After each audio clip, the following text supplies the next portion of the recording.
Assassin's Creed Shadows is the first Assassin's Creed game I've gotten over the 20-hour mark since Unity. I had played the more recent RPG-centric games, but haven't gelled with them all too well, so I'm not too sure what compelled me to buy Assassin's Creed Shadows. Ever since its official reveal, I have been pretty indifferent to it. It looked good. Some of its pre-launch controversies, which I kept hearing about frequently, were absolutely insane. Especially the controversy surrounding its playable characters' gender and ethnicities, which was a conversation that was naturally massively blown out of proportion by a very annoying subsection of people online, on Twitter.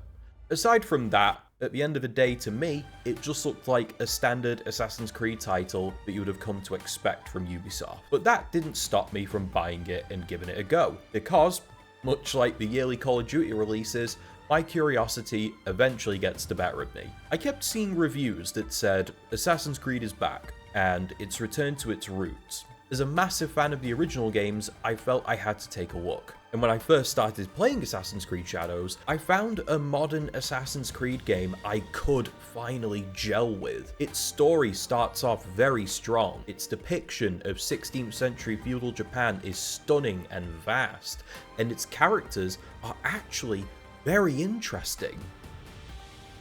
For the first 10 hours.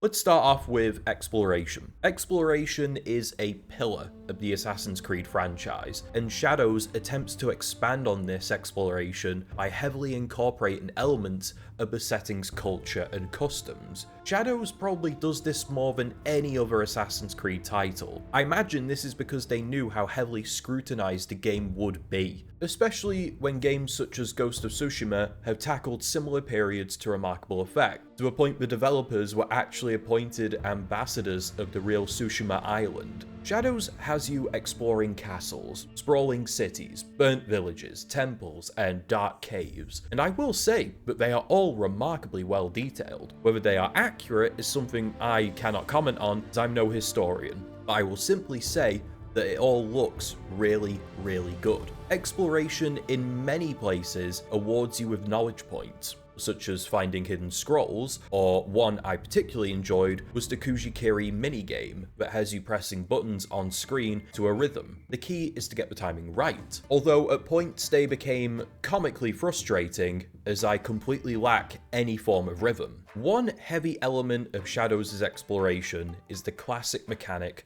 of Assassin's Creed sync points. They make a return whether you like it or not, and for some reason, many of them are at the top of castles in enemy territory, and it's not even like you can liberate these castles from the enemy.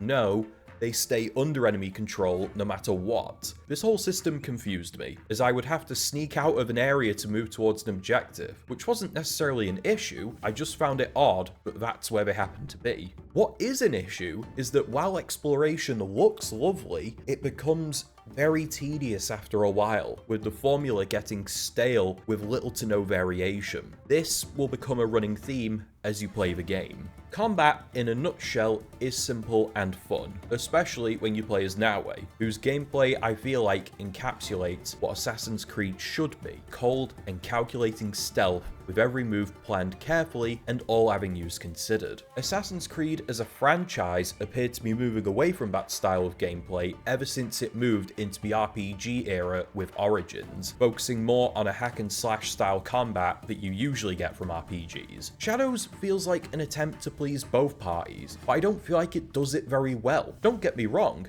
I enjoy the combat with Yasuke, but I love it with Naoe.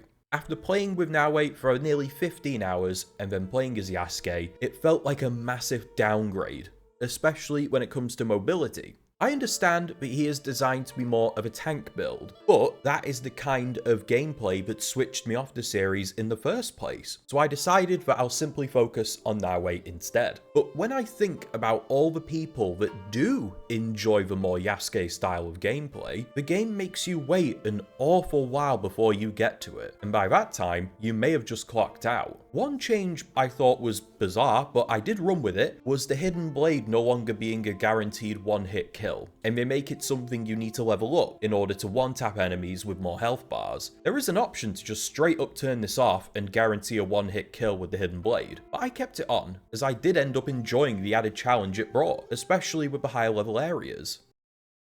Shadow's combat hits its stride when it comes to infiltrating and eliminating samurai in the various castles and fortresses dotted around the map, where you sneak in, tag all the enemies, and get to work systematically eliminating them one by one without getting caught. As I said previously, this gets stale after a while, especially when the reward is simply a chest unlocking. I feel like I want more than that. I want the castle to be liberated, to be a free space to move about in and fast travel to and from. I'm not sure why it doesn't do that. Maybe it's for the sake of replayability? I'm not too sure. Encapsulating both exploration and combat is the traversal system. A staple of the franchise is in its free running, zipping across rooftops above the hustle and bustle of the streets below. In my opinion, the best version of free running came with Unity. It felt fluid, fast, and incredibly rewarding to master. However, upon its release, there were complaints. There were quite a lot of complaints when it came to Unity's actual launch. It was an unmitigated disaster. But with this, there were complaints of the traversal feeling too difficult, so they stripped it back for the subsequent installments, and it has never felt as good as it did since then. Shadows comes close. Closer than it ever has, but it's still not quite there. It's satisfying and responsive, and with Naoe, it is incredibly fast, especially with elements like the climbing hook being incorporated for the harder to scale buildings of Japanese architecture. It is here, with the free running and the stealth, that you can finally understand what other reviews mean when they say Shadows is an Assassin's Creed title that goes back to the franchise's roots. Unfortunately, I feel like one key element that's missing, and it's something those entries of old had over the entries of late, is a good story.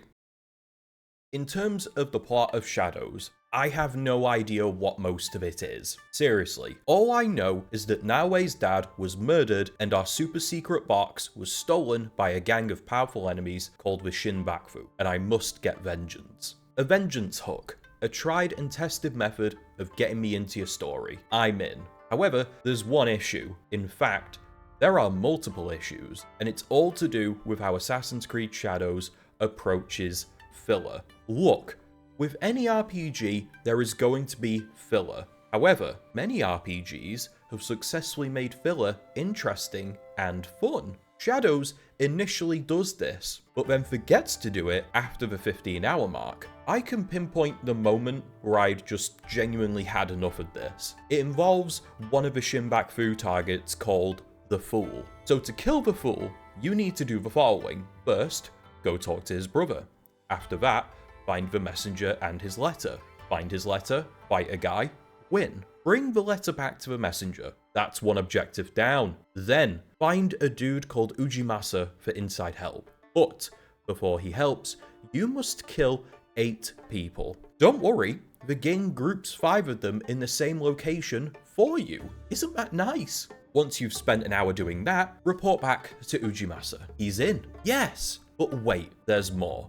Go to this location and discover it. Okay, now you can start. But the problem is, I knew where this target was the entire time. He's in this castle. I knew this because I was there 5 hours earlier, killing all of its samurai to get the chest that was within it. Why can't I just kill him then? What's the point of doing all this? But this wasn't even the worst offender. Like the other RPG-centric Assassin's Creed titles that came before, Assassin's Creed Shadows offers dialogue options and story choices that can impact the game going forward. At least, that's what I thought initially.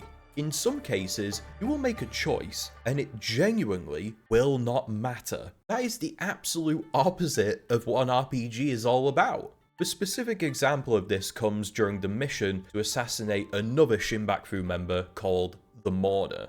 After investigating, we discover that the identity of the Mourner is Lady Ochi, the sister of Yasuke's late lord, who has been extorting the people of Omi to try and fix a business deal gone wrong. At this point, you are given the choice to spare her as Yasuke or eliminate her as Naoe.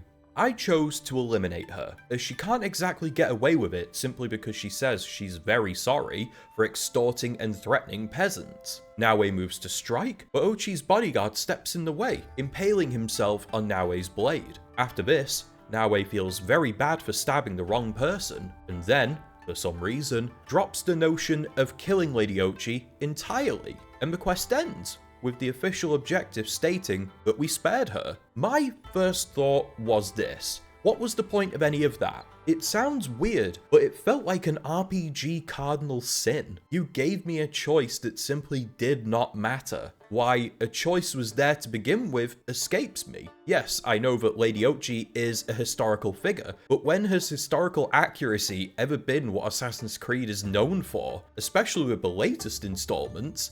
That argument holds no weight, especially when she can be a love interest for Yasuke later on in the game. It's moments like these where I start to look at the option it gave me right at the beginning, to turn on a setting called Canon Mode, a mode that rips all choices away and makes it a purely linear story. And I realized, have it on or off, it doesn't matter, the story will feel unsatisfying either way.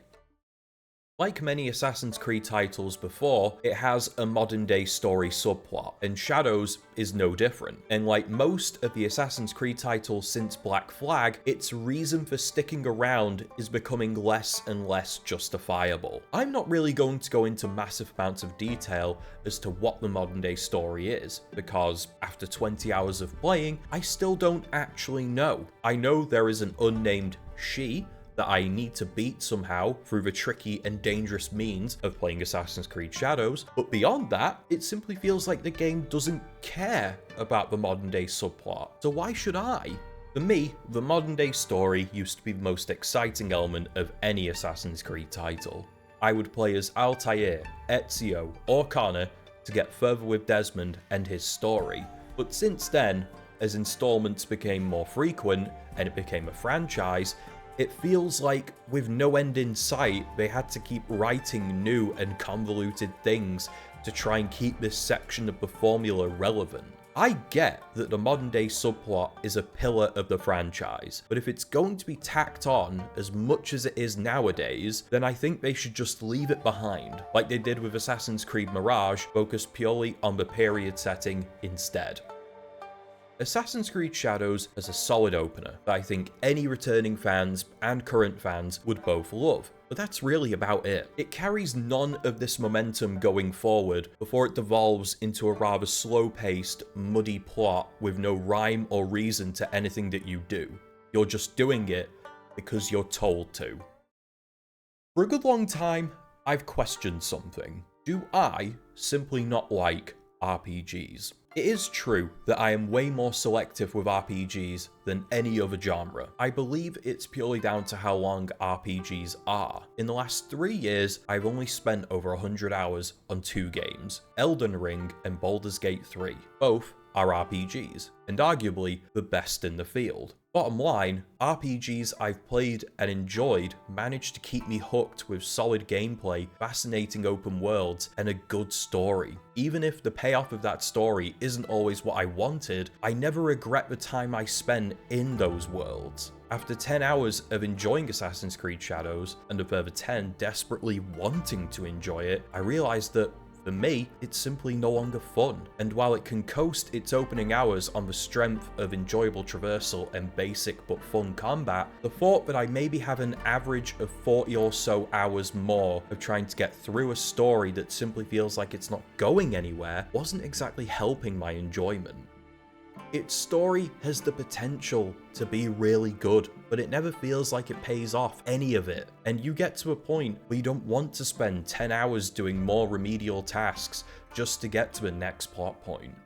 I feel like this video has been quite negative, but I will just say it's not by any means a bad game. It certainly has its moments. It's just a shame that they all take place in the opening hours, never to return. Or maybe they do. Maybe at the 30 or 40 hour mark, I may feel different. But for now, I simply do not want to finish Assassin's Creed Shadows.